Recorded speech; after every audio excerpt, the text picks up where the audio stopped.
Cano, President, CEO of Goodwill Industries of the Kanawha Valley here in Charleston, West Virginia. Lately, I've been putting out some videos in terms of leadership development. Today, I want to talk about communication. When discussing how to develop a culture of an organization, when talking about growing an organization, you cannot undervalue communication. We put out employee satisfaction surveys every 6 months. This is something that is repeatedly brought up in terms of the quality, quantity, and methodology behind communication. What I want to do is I want to talk today about the different strategies around communication. Not so much the why, I think that's obvious, but in terms of strategy of communication, there are two different methods. One is what I would refer to as pushed communication, or more of a one-sided communication. When you have something that you need to get out to your team members, it is imperative that you get it out there, and there's really nothing up for discussion. This is a open enrollment right around the corner, an event that is going to take place, and we need to get that in the hands of our team members. We utilize a lot of strategies that most organizations do, payroll stuffers, bulletin board letters, newsletters, emails for those team members that have emails. Those are very routine, very basic methods that we use and continue to use because they are effective. But some of the things that we started to implement actually right at the beginning of 2020 during the pandemic is text blasts and phone messaging. These were things that we used with our team members to keep them abreast as things rapidly changed throughout the pandemic. We had roughly 300 team members that were all sitting at home, and being able to communicate with them about what we as an organization was doing, with the state of West Virginia and the country were all trying to do during this very scary, very chaotic time in their lives.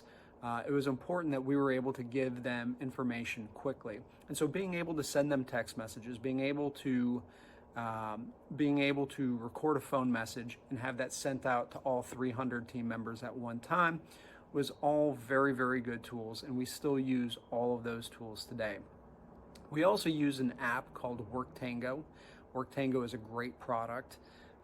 Think of it as a social media feed that is just for our organization. It is a recognition-based platform, but like any other social media platform, it gives us the opportunity to send push notifications. So not only are we giving peer-to-peer recognition for our team members through this platform, anytime we have information that we need to get out to them, again, we utilize push notifications through Worktango, which all of our employees have an account. We also just recently started using what we refer to as GTV. So we have 75-inch screen TVs that we put in the back of all of our facilities. And these TVs are consistently and constantly running messaging that our content management team puts out. This is things like the town hall sessions that are going to be happening at their facility next month. It may be a benefit change that they have, but we keep this content fresh. It could be training and development tips, education about the mission of our organization. GTV has been a valuable tool. Now, I would be remiss if in this video I didn't talk a little bit about communication with our board of directors. And in terms of pushed communication with our board of directors, we put out board packets a week before all of our board meetings. This is fairly standard for most folks, and in that board packet, they have more information than they probably actually need, but it gives them an opportunity for those individuals that want to dive a little bit deeper into some of the details, the opportunity to do that before we actually meet. So the second type of communication, and this is a communication that we as an organization focus a lot of energy on, is what I would call bilateral communication. So this is the communication that goes both directions. It is two-way. And here I kind of broke it up by level within the organization. So when talking about our frontline team members, we have daily, weekly, and monthly stand-down meetings at every one of our sites. This is quick meetings that are intended to get them information for the day, things about how their job performance is going to be modified based off of variables X, Y, and Z.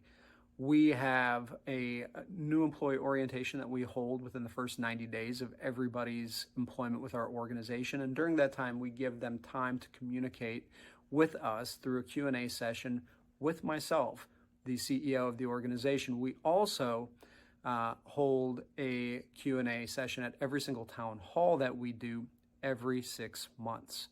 Now, in between that, we have a performance management software system that we're just rolling out that is every 3 months. So instead of doing an employee review annually, like so many organizations do, we are actually doing what we refer to as check-ins. And these check-ins, again, are done quarterly. It's a 3-question survey that we take with our team members, where our management team is asked to say, this is the things that I think you're doing well. These are the things that we think you could do better.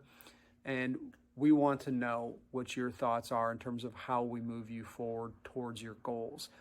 Those same 3 questions are also given to the frontline employees, who are allowed to tell us what they think they're doing good at, what they think they could improve at, and really where their aspirations lie.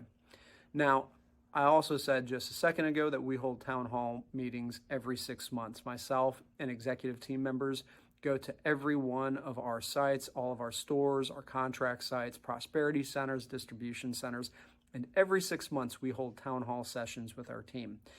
This is an opportunity for me to explain what we've been working on as a group, but it also is a great opportunity for them to let me know what they're thinking and what they're feeling.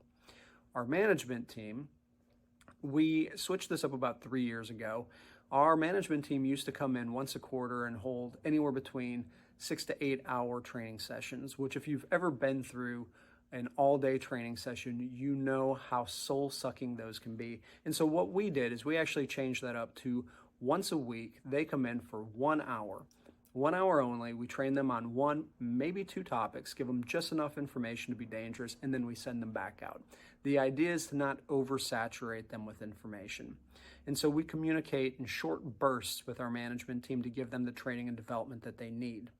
Now, our senior management team, which is just one layer above that, is intimately involved with what we do, from grand openings at new sites and facilities to our employee satisfaction survey that our team members give us, and then we collectively work on trying to improve their work experience. So we meet every 2 weeks. Every 2 weeks we're meeting with our senior management team, and sometimes even more frequently depending on how many grand openings we have within a certain time period.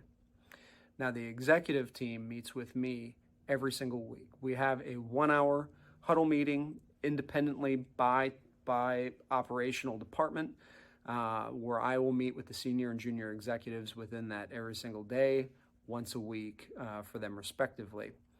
The board of directors, as I said, I think it's imperative that we talk about that quickly. Our board of directors has 3 different committees. Those committees will meet every other month. Our full board meets quarterly. And then once a year, we actually hold an annual retreat offsite for a weekend that consists of all of our board of directors as well as our senior managers. It's an excellent time to be able to communicate strategy, visioning, and things of that nature. Now, along the same lines, within the same vein, one of the things that we do at just about every single level is we intentionally try to manufacture experiences where our team members can come together outside of the office, outside of their workspace, and in that comfort, we can have communications with them about anything that may be going on. These may take the shape of meals. It may be going out of town to conferences or to other organizations to trade best practices. It could be appreciation events that we set up with our team members, where we come together and have a large party deck area, maybe at a baseball field, and invite all 800 of our team members and their family to join us. But all of these methods are things that have proven to work with all types of employees that come through our doors.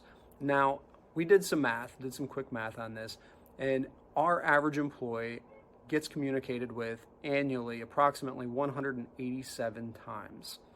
187 times is the average. And again, this is something that we are looking to continue to evolve, continue to grow. Now, this is just a few of our tips and experiences that we've gone through here.